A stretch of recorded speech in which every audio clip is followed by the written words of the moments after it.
నమస్తే, welcome to great Andhra. మనతో పాటు ఉన్నారు సీనియర్ పొలిటికల్ అనలిస్ట్ జిఆర్ మహర్షి గారు. నమస్తే సార్. నమస్తే సార్, వైసీపీ నుంచి అతి తక్కువ మంది ఉన్నారు వారి తరపున మాట్లాడేవాళ్ళు.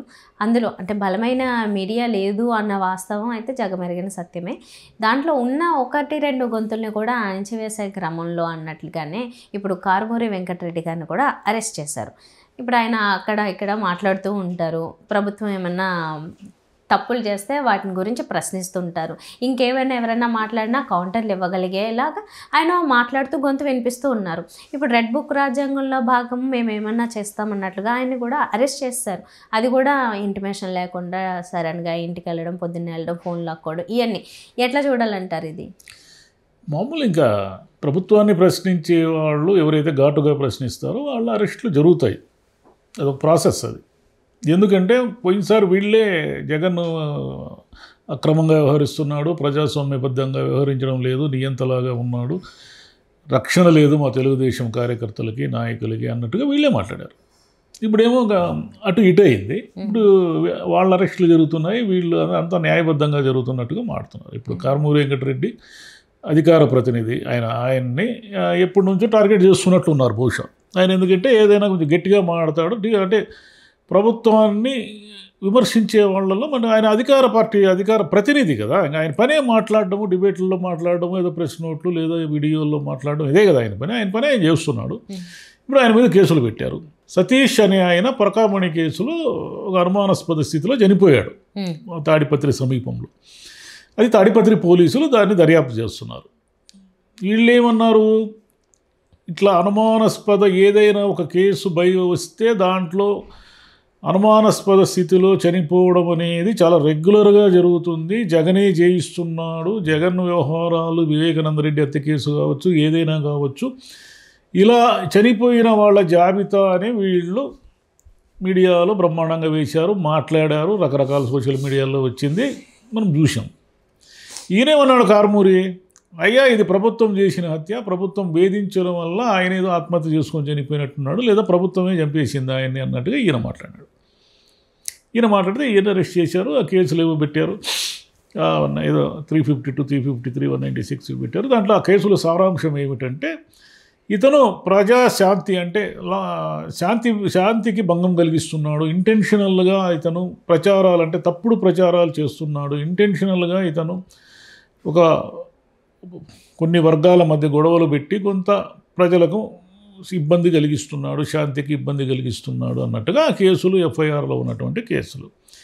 సరే, అది నిజంగా ఎవరైనా ఇబ్బంది కలిగిస్తే దాంట్లో కేసులు పెట్టడం అనేది ప్రభుత్వ ధర్మం, ప్రభుత్వం పెడుతుంది. కానీ ఇక్కడ ఏం జరుగుతూ ఉందంటే, పోయినసారి వైసీపీ గవర్నమెంట్లో కూడా జరిగింది, ఇప్పుడు ఇక్కడ జరుగుతుంది. ఇక్కడ ఏం జరుగుతూ ఉందంటే టార్గెట్ చేస్తున్నారు.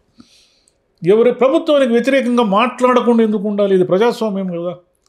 మిమ్మల్ని దూషిస్తే కేసులు పెట్టండి, ఇష్టం వచ్చినట్లు మీ కుటుంబ సభ్యుల్ని కానీ మిమ్మల్ని కానీ దూషిస్తే కేసులు పెట్టండి. కానీ ప్రభుత్వాన్ని విమర్శించొద్దు, ప్రభుత్వానికి సంబంధించి ఎవరు కూడా ఇబ్బంది పెట్టకూడదు అనేది కరెక్ట్ కాదు. ఎందుకంటే ఇది మళ్ళీ ఈ రకమైన సాంప్రదాయము ఇది కొనసాగి ఆంధ్రప్రదేశ్లో వాళ్ళు వస్తే వీళ్ళని అరెస్ట్ చేయడము, వీళ్ళు వస్తే వాళ్ళని అరెస్ట్ చేయడము. అంటే పోయినసారి వాళ్ళు సరిగా లేరని మీ వైపున జనం ఉండి 11 సీట్లకు వాళ్ళని పరిమితం చేసినప్పుడు మీకు అర్థం చేసుకోవాల్సిన అంశం ఏంది, వైసీపీలో ఏదో సంథింగ్ రాంగ్ అనేది మీరు అర్థం చేసుకోవాలి. మీ బలం పెరిగింది అనేది కాదు మీరు అర్థం చేసుకోవాల్సింది. అక్కడ ఏదో సంథింగ్ కొన్ని పొరపాట్లు జరిగాయి కాబట్టి ప్రజలు వద్దనుకున్నారు, మమ్మల్ని గెలిపించారు అనేది అర్థం చేసుకోకుండా మాకేదో బ్రహ్మరథం పట్టారు ప్రజలు అని అనుకోవడం అనేది ఒక అవగాహన లోపం. అది ఇప్పుడేమిటి, ఆయన అరెస్ట్ చేశారు, వెంకటరెడ్డి గారిని అరెస్ట్ చేశారు. సరే, ఆయన కూడా ఏదో రోజు అరెస్ట్ చేస్తారు, ఏం చేస్తారు, మహా నెల పెడతారా, 2 నెలలు పెడతారా, 6 నెలలు పెడతారా, 2 ఏళ్ళు పెడతారా అన్నట్టుగా వైసీపీ నాయకులంతా మాట్లాడుతున్నారు, వాళ్ళ అరెస్టులకు సిద్ధంగా కూడా ఉన్నారు. సరే, మనం ఇప్పుడు మాట్లాడాల్సింది ఏమిటంటే, సరే ఈ చర్చల్లో కానీ డిబేట్లలో కానీ మీడియాలో కానీ నిజంగా పద్ధతి ప్రకారమే వార్తలు వస్తున్నాయా? ఎలా వస్తున్నాయి, ఎక్కడ వస్తున్నాయి? ఇప్పుడు జగన్ గారి మీద కేసులు ఉన్నాయి, ఆయనకు సంబంధించిన సిబిఐ విచారణలో కేసులు ఉన్నాయి 1. 2 వివేకానంద రెడ్డి గారి హత్య కేసు విచారణ జరుగుతూ ఉంది 2. ఈ 2 కేసుల్లో మొత్తం జగన్ అక్రమాలకు పాల్పడి 1,00,00,000 కోట్లు వెనకేసుకున్నాడని మీరు ఎంతమంది ఎన్నిసార్లు మాట్లాడలేదు? ఒక కేసు విచారణలో ఉండగా కోర్టులో ఆయన్ని ఇంకా శిక్షకు అర్హుడని తీర్పు ఇవ్వకుండా ఉన్నప్పుడు మొత్తం రాశారు కదా సిబిఐ విచారణలో ఏమేమి జరిగింది, ఎక్కడ జరిగింది, ఏ డొల్ల కంపెనీలు, ఏమిటి అనేది మొత్తం మీరే ఇన్వెస్టిగేట్ చేసి ఓ పెద్ద రిపోర్టు ఆయన నేరస్తుడు అని పిక్చరైజ్ చేశారా లేదా? అది ఏ రకంగా కరెక్టు? రెండోది, వివేకానంద రెడ్డి గారి హత్య కేసుని కొన్నేళ్లుగా అది దర్యాప్తులో ఉంది. ఎన్నిసార్లు రాయలేదు? గొడ్డలిపోటని, బాత్రూంలో చంపేశారని, జగనే స్వయంగా హత్య చేయించాడని, జగన్ ప్రోద్బలంతోనే హత్య జరిగిందని, అవినాష్ రెడ్డే చేయించాడని, అవినాష్ రెడ్డే చేశాడని ఎన్ని రాయలేదు మీరు? అసలు సిబిఐలో ఇవి తేల్చారు మొత్తం మీరే ఇన్వెస్టిగేట్ చేసి, మీరే తీర్పులు ఇచ్చి, మీరే ఈ హంతకులు ఎవరో నిర్ధారించారు కదా. అది కరెక్టా? అది ఎలా కరెక్ట్ అవుతుంది? సిట్ మద్యం కేసు ఉంది.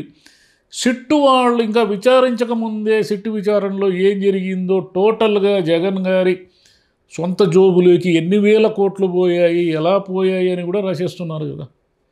అది ఎలా కరెక్ట్ అవుతుంది? అది విచారణ జరుగుతూ ఉంది కదా. విచారణ జరిగిన తర్వాత కోర్టులు ఆ విచారణని నిర్ధారించి ఈ రకంగా నేరం జరిగింది, ఈ రకంగా వీళ్ళు శిక్షకు పాత్రులు అని చెప్పిన తర్వాత కదా ఎవరైనా నేరస్తుడు అవునో కాదో తెలియదు. విచారణలో ఉండగా నిందితులు నేరస్తులు ఎలా అవుతారు? కారు కదా.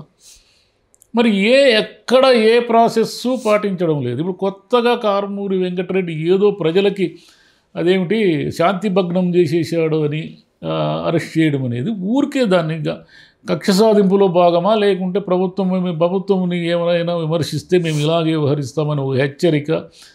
కానీ వాళ్ళు వీళ్ళు అవుతారు కదా. అప్పుడేంది పరిస్థితి?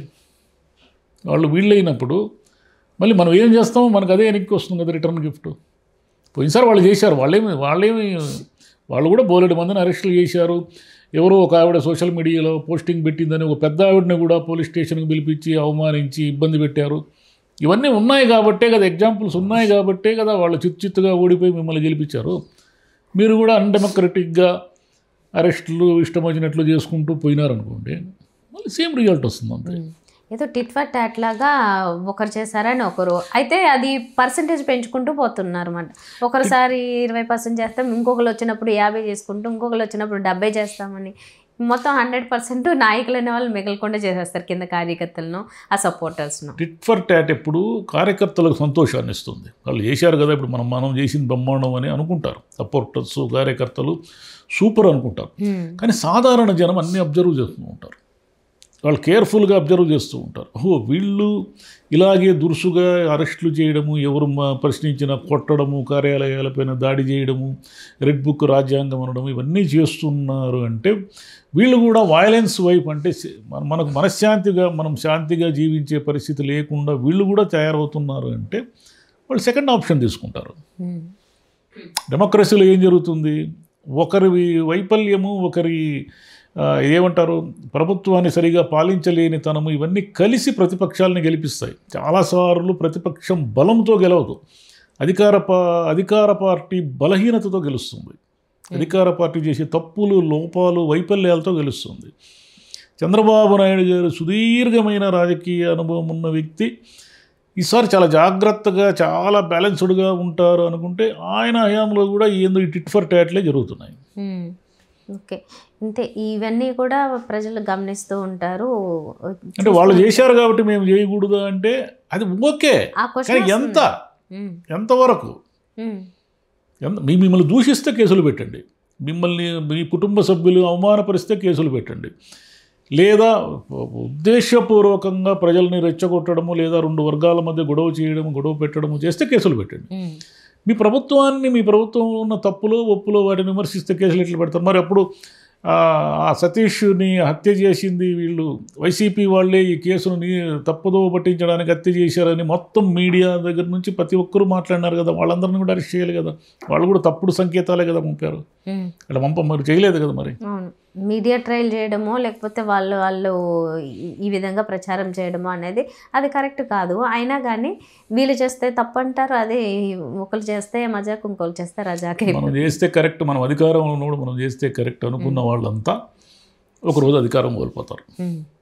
ఓకే, మళ్ళీ వాళ్ళు ప్రజాస్వామ్యం గురించి గగ్గోలు పెడతారు. ఇది మా ఆంధ్రప్రదేశ్లో మామూలు అయిపోయింది. ఇప్పుడు తెలంగాణకు కూడా సోకింది అది. సరే సరే, ఈ కల్చర్ వద్దు వద్దు అనుకునే కొద్దీ అది అభివృద్ధి చెందుతూ పోతుంది.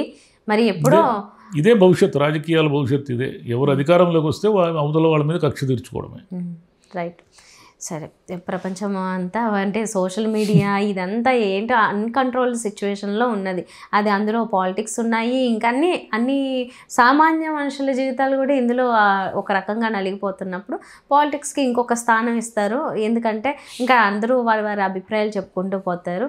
ఇందులో ముఖ్యంగా ఏంటి పొలిటికల్ పార్టీస్ సపోర్ట్ చేసుకుంటున్న వాళ్ళు ఏంటంటే తప్పు చేసినా మేము చేసిన తప్పే, వాళ్ళు అంతకంటే ఎక్కువ చేశారు మేము ఇదే చేసామంటారు. లేకపోతే వాళ్ళు ఉన్నప్పుడు చేసిన తప్ప చేశారు కదా మేము ఎందుకు చేయొద్దు, మేము చేతులు కట్టుకుని కూర్చోవాలా, మేము ఎట్లా కూర్చోవాలా అంటున్నారు.